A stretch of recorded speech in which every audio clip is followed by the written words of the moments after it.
Chapter 4: An Unexpected Encounter. The mock battles came to an end and most of the students are sore from their strenuous trials. When Izuku left out of the locker room from getting changed, he found Yayoi Orozu waiting for him near the entrance. "Hey Midoriya, if you're not too busy, can we talk after school? There's something important I'd like to discuss with you." Izuku, being caught off guard by this sudden meeting, just said, "Yeah, let's meet at the library when class is over." Momo nodded assuredly, then the two walked back to class. When the pair took their seats in the library, Izuku didn't know what this talk was going to be about, but he was curious of what she had to tell him. Yayoi Orozu then smiled before she started speaking. "Midoriya, after you helped save me that day, my entire world changed. You see, my family and I were downtown that day because my dad was closing an important business deal. After leaving out of his office, I decided to look around. I was window shopping, but then I heard a loud crash come from behind me. Someone with a gun came running out of a jewelry store a few doors down as the police arrived. I was scared and my legs couldn't move, so I sat there frozen with no idea of what to do." Izuku started to notice that she was trembling a little bit as she recounted the details of that day. He then put his hand on hers before saying, "It's okay Yayoi Orozu, please go on." She looked up at the kind gesture, then smiled. She continued with her story. "The man with the gun started running in my direction when the police gave chase. My legs wouldn't move and the next thing you know, he grabbed me, and I became his hostage. I was frightened beyond belief, and the police, seeing that the man wasn't afraid to hurt a kid, didn't want to make a move that might get me hurt. Just when I thought I was going to be taken away from my parents and be ransomed for money, I was suddenly shoved out of the way. I looked back towards the gunman and there you were on his back, fighting him off and telling me to run. You looked like just another kid in the wrong place at the wrong time, but you saved me." Izuku, recounting that day's events, recalled how scared he was and thinking to himself what would have happened if he didn't move that day. Momo started talking again. "Not too long after you ran off, my parents showed up. My mom scooped me up into her arms and we both started crying while my dad talked with the police. My father did not want our family name being put out to the public due to this incident, so he set up a meeting with the chief of police to assure our anonymity. The next day my dad hired a personal security guard to protect me at all times and instructed him to train me in self-defense. I told him that I didn't want to just be trained to defend myself, I want to learn how to defend others so that they won't end up like I did." My dad looked at me with a stunned facial expression because the next words out of my mouth was that I wanted to be a hero. My father smiled, then got on the phone to get a quirk specialist to help me train my quirk. I had never really thought about training my quirk like that before, but with my new goal in mind, I worked at it every day non-stop. I worked so hard that I was able to get into UA through recommendation and some influence from my family name, of course. I knew you would eventually end up in the hero program, so I figured once I was in UA, I could start tracking you down to thank you for inspiring me." Yayoi Orozu then looked up to see her slack-jawed friend staring back at her. Izuku, not knowing what to say, thought about everything he just heard. She then said, "Are you okay?" This snapped Izuku out of his daze and he finally spoke. "Yes, I'm fine. I just didn't know how to respond to that, and to be honest, I would have never guessed that I inspired you to become a hero. This means so much to me. I've always wanted to inspire others like All Might did for me." Izuku then stuck his fist out towards Momo before saying, "Let's become inspiring heroes together." She just smiled and returned the fist bump. "Well, I see you're living up to your dream, Deku." The two both laughed at their words before gathering their things and started to head home. When Izuku finally got to his seat on the train, he remembered the piece of paper Momo handed to him as he left the school. It was her phone number written in green pen. He laughed at that, thinking to himself, who writes in green pen? He also remembered that there was a green button with a familiar shape he couldn't identify at the time on her bag. Not wanting to get too deep into his thoughts, he decided to focus on the training he had to do with All Might this evening. Later that night, All Might had secured a gym specialized for quirk training, and Midoriya was now standing in the center of all the training mats while blindfolded. Izuku didn't know what to think as he heard the clanging of machines being moved around and put in place. He then heard the sound of someone say, "Isn't this overkill?" which made the boy gulp. That was followed by the sound of someone leaving, then a door closed. The next words the boy heard came from All Might. "All right, young Midoriya, now that we're alone it's time we train your newest quirk." Izuku got into a defensive stance expecting to be attacked and readied himself. All Might then spoke again. "You said you felt like you could sense danger when it was nearby, and as you already know, that was one of the past predecessor's abilities. Let's see how good you're at controlling it." A projectile was then fired in the green-haired boy's direction, nearly striking him in the head, but he dodged out of the way at the last second. "Good, now keep it up. We'll be doing this until it becomes natural to you like everything else we've done." All Might's words were echoed throughout the gym as the boy jumped and darted out of the way of incoming attacks from all angles. After about 10 minutes, All Might noticed that his pupil was getting the hang of things, dodging his targets with ease, so he cut on the rest of the machines to challenge his successor even further. After about an hour, Izuku laid out on the gym's floor gasping for air due to all of the dodging he was doing and not being able to use one for all. This made the exercise painful at first until he got familiar with his new quirk. Taking off his blindfold, he saw the skeletal form of his sensei Toshinori walking in his direction before sitting down next to him.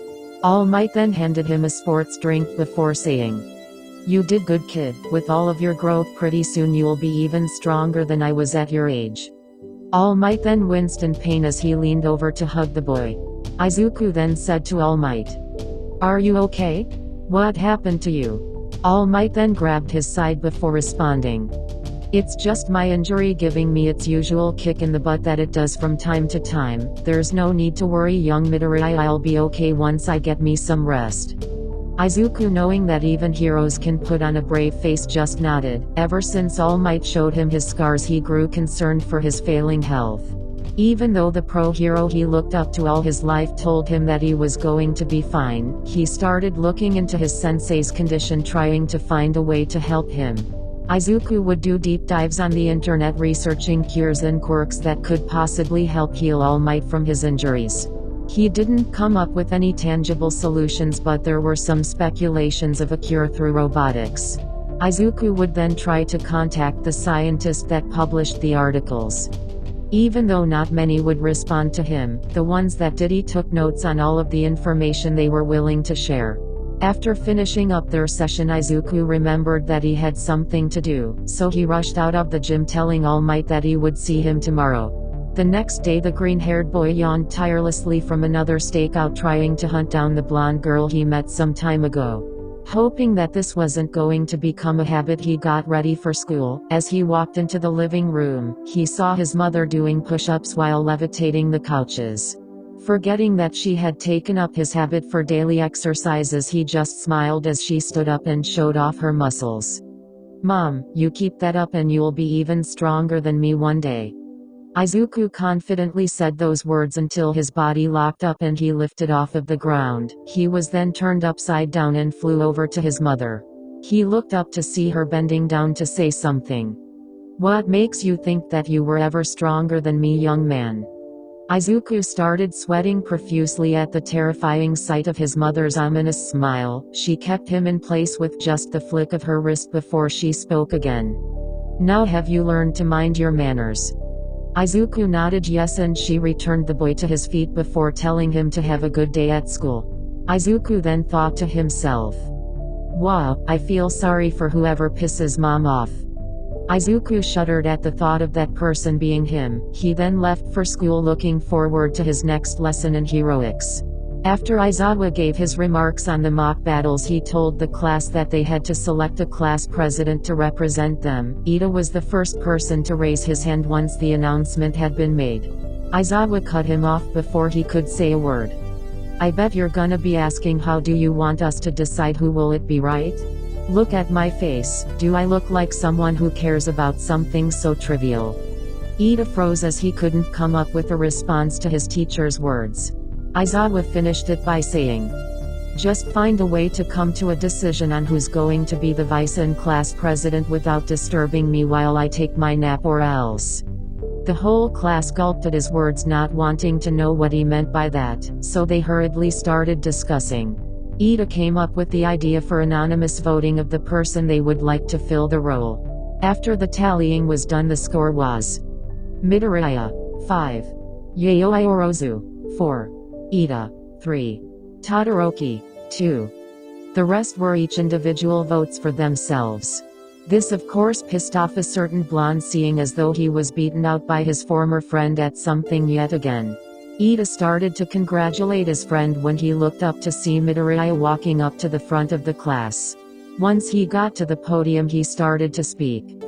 "I appreciate everyone who voted for me and think that I could be a good class rep one day, but a good leader knows when someone else is better suited for the job. In my opinion, Yayoi Orozu should be our rep." This caught Momo off guard, especially since she secretly did want the job and didn't see this happening. Midoriya then continued speaking. "We need someone who already possesses the qualities of a great leader and not someone who's just learning them. With Ida at her side, we'll have the right people in the position to help lead our class and go beyond." The class all shouted at the same time. Plus ultra. Izuku then bowed and spoke again. "I'll let our new class rep come up to say a few words with her new vice rep." Ida then looked over to Yayoi Orozu before nodding, and they both made their way to the front of the class. Uraraka gave Izuku a thumbs up before he gave her one right back.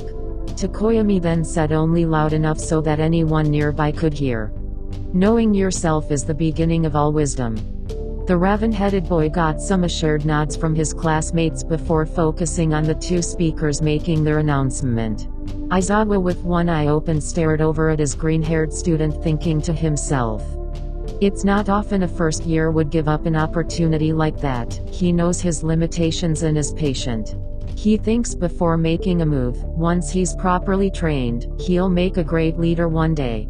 "I'll have to keep my eye on him, but for now I'm going back to sleep." In the cafeteria, as Yayoi Orozu entered the section of Class 1A students, she noticed Midoriya sitting with a girl from Class 1B. She walked over to the pair, noticing that they were laughing and carrying on as if they were old friends. She cleared her throat to get their attention. Midoriya then looked up and spoke. "Hey Momo, would you like to join us?" Yayoi Orozu nodded, then took a seat. Midoriya then said, "Hey Kendo, this is the girl I was telling you about." The orange-haired girl next to Izuku then stuck her hand out to Momo before saying, "Nice to meet you, I'm Itsuka Kendo, class rep for 1B and this green-haired knucklehead's best friend." Momo, now having a better understanding of the situation in front of her, shook the girl's hand before she started eating. But before she took her first bite, she asked, "How did you two meet?" Izuku swallowed the food in his mouth before responding, "I've been training at her dad's gym since I was a kid and we ended up becoming close friends because of it." Kendo replied, "Yeah, he used to be a scrawny runt before he got all these muscles, but my dad saw the determination in Izuku's eyes. He has the heart of a hero and he'll get into the top 10 ranking one day, but behind me of course." Kendo then punched Midoriya in the arm before getting back to her meal. A few moments later, a dark-haired girl came and took a seat at the table next to Kendo. She then spoke. "Hello everyone, I'm Yui Kode." In a very monotone voice, then she started eating her lunch as well. Momo and Izuku then whispered to each other saying, "Who does she remind you of?" "I know, right? They're like two peas from the same emotionless pod. I wonder if they're related." Before the two could continue, Izuku felt that tingle in the back of his neck he gets when danger is nearby, and he stood up. The three girls looked at him, puzzled by his sudden actions. He then said aloud, "There's something going on." The next thing the students heard was an alarm going off, throwing the cafeteria into a panic. Using full call, Izuku zipped over to the window to see if he could spot what caused the alarm to sound. He saw that the press had somehow made their way through the gates onto the campus, which set the alarms off. Everyone started pushing and screaming when out of nowhere Ida came out the middle of the crowd, floating towards the exit. Once he got everyone's attention, he said, Everyone calm down, we're supposed to be heroes and not panic in the face of danger. His words got everybody to stop their frantic movements and return to their seats. Later that day, Aizawa informed the class that they'll be going on a field trip for a rescue training simulation. The class all jumped out of their seats excited at the news. Midoriya then looked down at his hands before making a fist, thinking to himself, I just finished mastering 50% of One for All, but with my added quirks it's slowing down my progress. I have to figure out a way to train both at the same time. With him putting this much thought into anything, Izuku's concentration went into overdrive, causing him to mutter out loud before Uraraka said to the boy, Earth to Midoriya. Izuku then snapped out of it before looking around. He scratched the back of his head sheepishly before saying, I was doing it again, huh? Everyone nodded their heads yes. They all laughed, then went back to what they were doing. After a 20-minute bus ride filled with questions about where the class was going, they arrived at the USJ, which is short for Unforeseen Simulation Joint, a practice arena used for rescue training by the school. Everyone exited off of the bus and entered the building only to be greeted by the Space Hero 13. Izuku's and Uraraka's eyes nearly popped out of their heads at the sight of the pro. After 13 described today's lesson, Midoriya got a sense of danger and ran over to the edge of the steps at the top of the entrance. Aizawa jogged after the boy to see what he was doing when he saw a large purple portal appear in the middle of the plaza. From it came dozens and dozens of villains all ready to attack. Izuku stared directly at the group of villains, then back at his teacher with concern on his face.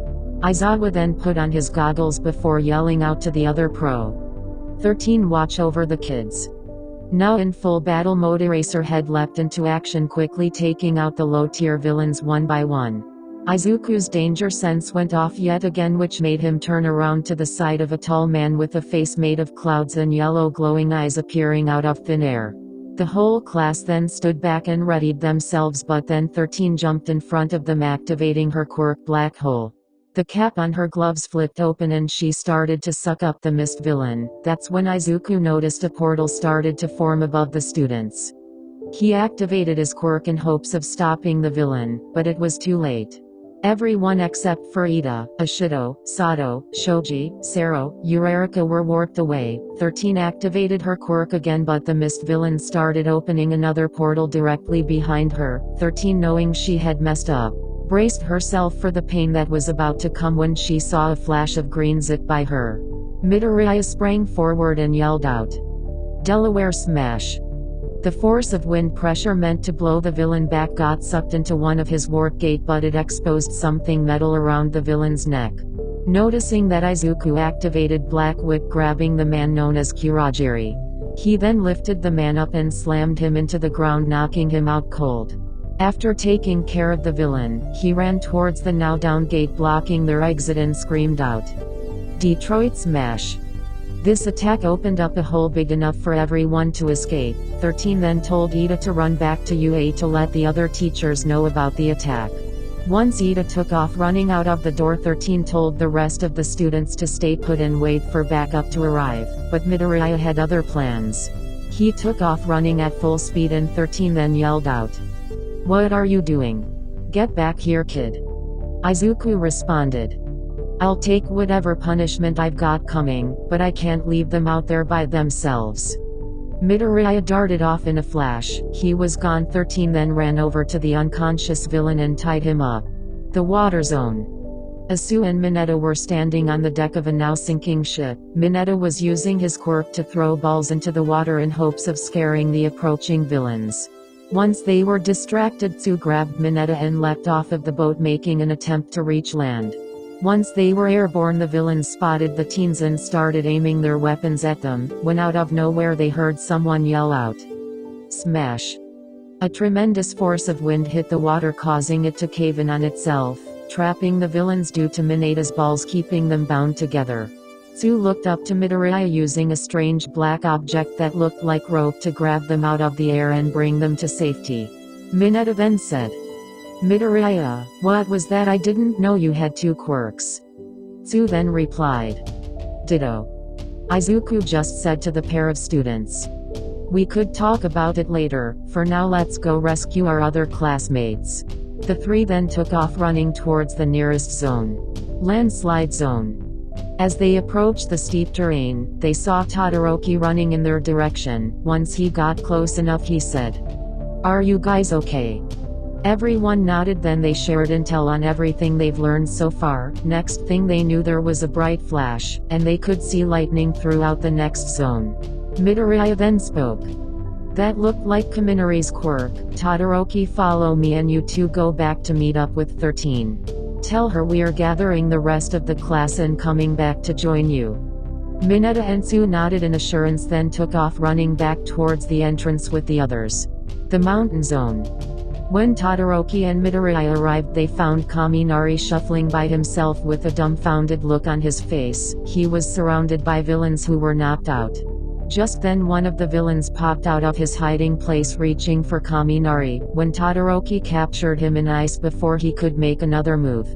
Yayoi Orozu and Jiro then came out of hiding when they saw what happened. Jiro then said, "Where did you guys come from?" Izuku started to fill them in on the details when he heard the battle nearby. He then said to Yayoi Orozu, "Class rep, we need you to organize everyone and track down any remaining students and then make your way back to 13 Sensei. I'm going east and you guys head west." Everyone agreed then took off, although Shoto internally did not like the idea of Midoriya giving him orders. He complied for now and followed the rest of the class. Before Midoriya took off, Yayoi Orozu stopped him then handed him a couple of small earbuds.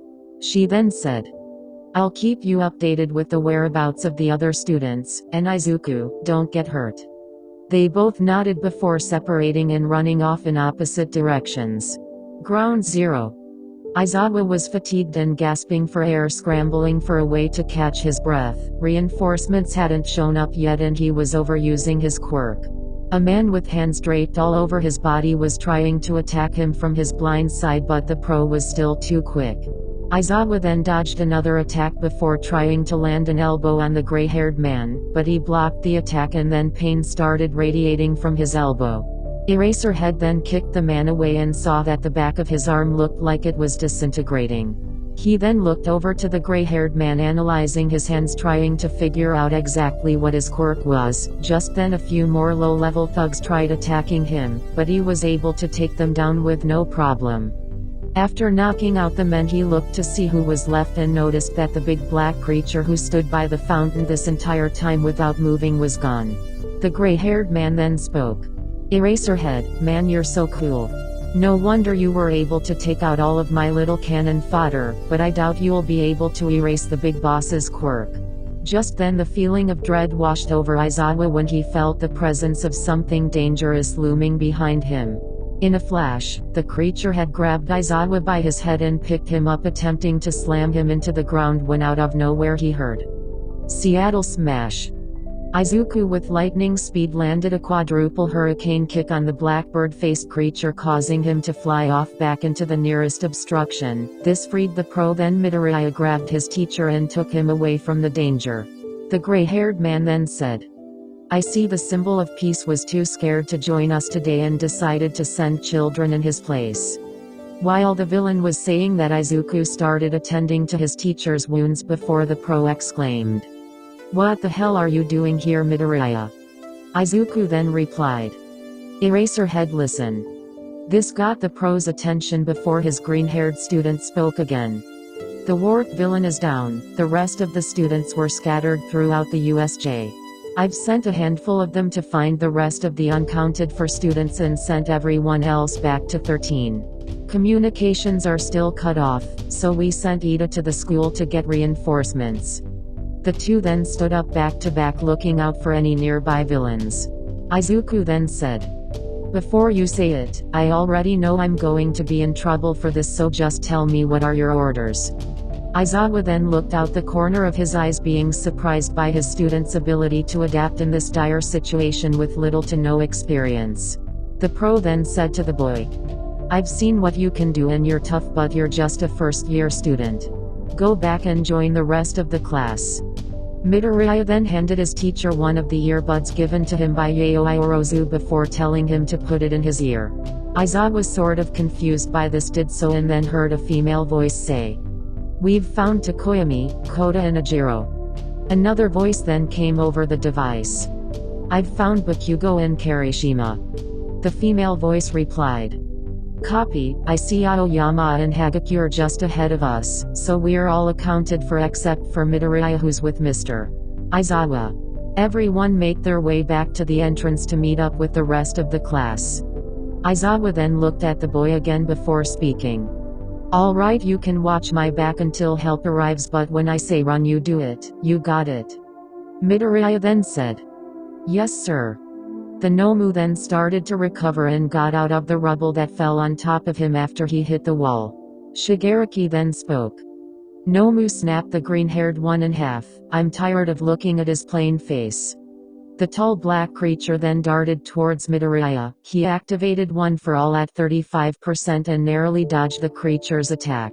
Eraserhead then said, "I erased his quirk, and he still was able to move that fast. Something is wrong here." Shigaraki then started saying something to Eraserhead. "Let me guess, you tried using your quirk on him, but I doubt you could erase multiple quirks all at once." Aizawa then said to himself, "So that's why it didn't work, but how does this thing have multiple quirks?" While he was distracted, the gray-haired man tried sneaking up on him, but at the last second he dodged out of the way from the swipe of Shigaraki's hand and kicked him away.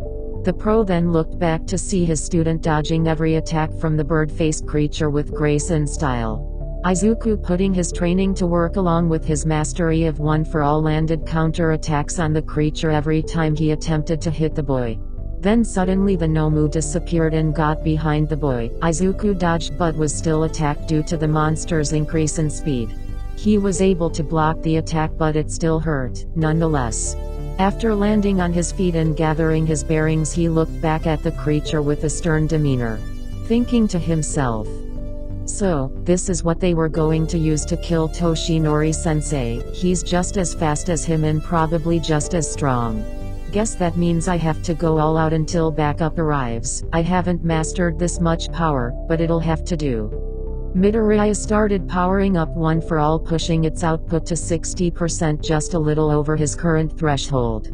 The ground started to quake around him while the adults there looked at him in awe. Midoriya then took off, leaving cracks in the ground as he leapt forward. Aizawa looked around for his student only to finally notice where he was when he heard the collision of Midoriya's foot making contact with the Nomu's face. The shock wave came and pushed back everyone from the two combatants. The Nomu absorbed the blow, then swung but hit nothing. Izuku then unleashed an onslaught of punches and jabs with phenomenal speed, dazzling his teacher while frightening the villain. Shigaraki then said to himself, "Who is this brat? And how is he fighting off my Nomu?" Shigaraki's thoughts were cut off when the creature flew directly into him, sending them both crashing into the fountain, causing water to spray everywhere. Now panting and breathing hard, Midoriya stood there waiting to see if the creature was going to get up. Aizawa then hurried over to the side of his student. A second later they both heard an incoming message from their comms device. Once the message was over, they looked at each other, knowing what to do. Shigaraki then stood up, coughing out blood from his injuries before yelling out, "Nomu, I don't care about All Might anymore. Kill them all and bring Kurogiri to me." The bird-faced creature then stood up out of the water with bruises all over his body, a broken beak and teeth missing. He then started to regenerate before running at high speeds towards the green-haired boy. Midoriya then closed his eyes, remembering the feeling he had when he was training with All Might. When the Nomu got close, he jumped into the air, dodging the creature's attack and countering it with another kick to its head. This sent the Nomu flying into the steps, but he quickly recovered and ran back to his target. When he got close enough, Eraserhead used his capture scarf to bind the creature's feet, causing him to hit the ground hard. When the Nomu tried picking itself back up, two large black tendrils wrapped around his body. This combined attack kept the monster at bay for the moment. The teacher and student stood beside each other, trying their best to hold him in place and not let him escape. The creature started making headway on freeing himself before Shigaraki said to the heroes, "You really think that's going to stop Nomu?" The gray-haired man then started laughing out loud until he looked back up to the two people standing across from him smirking. Eraserhead then spoke. "We were never trying to capture him," Midoriya then said. "We were just distracting you until he arrived." The two then released their restraints and jumped out of the way as the number one hero came barreling down the steps at great speeds towards the bird-faced creature. With a mighty roar he shouted, "Detroit Smash!" All Might's fist made contact with the foe's face, sending it flying toward the exterior of the USJ, causing the creature to fly through several trees, dirt mounds and other obstructions. Eraserhead then yelled out, "All Might, that creature has multiple quirks. Shock absorption, super strength, speed and regeneration." All Might then just replied with a thumbs up, giving them the go-ahead to dispatch. The rest of the pro heroes entered the building and started capturing the other villains, putting them under arrest. All Might then saw the Nomu charging back towards him at full force. Knowing that he wouldn't have much more time in his hero form, he went all out. All Might then charged up his quirk, causing an immense pressure and shock waves to pulse from where he stood. He then took off, leaping at the Nomu. Their fist clashed, but All Might's won the struggle. The two exchanged blows until All Might hit him with a devastating haymaker. This sent Nomu flying back, but before it touched the ground, All Might then followed that up with a drop kick to the creature's chest, sending the Nomu crashing to the ground yet again. The creature leapt into the air only to be met by All Might double axe handing it back to the ground. The creature hit the ground hard and at such remarkable speed, bouncing off of it as a result. All Might then rocketed back to the ground right below the creature's floating body before saying, "I'll show you what it means to go plus ultra." All Might then combined the powers of One for All that was inside of him, pushing it to its max, and then yelled, "This is for messing with the future of Hero Society." All Might's fist then landed into the gut of the Nomu as he yelled out, "Smash!" The impact from the blow shook the entire USJ along with the surrounding area outside of its grounds. Cementus, Present Mike and Snipe all stood there in shock and awe at the display of power All Might had just shown. Outside the USJ, as all of the students were being checked out and cleared from needing medical attention, they all felt the ground shake. Everyone heard what sounded like an explosion when the creature who was fighting All Might came rocketing from out of the building. It soared so high that everyone lost sight of it as it flew into the air. Sero then said out loud, "That must have been All Might." Everyone just shook their head in silence as they agreed with the boy's statement. Midoriya just smiled before saying to himself, "All Might is the best." His smile then faded as he heard 13 and Aizawa both started to scream at him for disobeying their orders and jumping into the fight. Thinking to himself, "I hope I get an invisibility quirk next so I can avoid scoldings like this one." End of chapter 4. Thanks for watching my video and I hope you liked my story. The link to the fan fiction is below, so please let me know what you think in the comments section below. I'll holla at y'all later.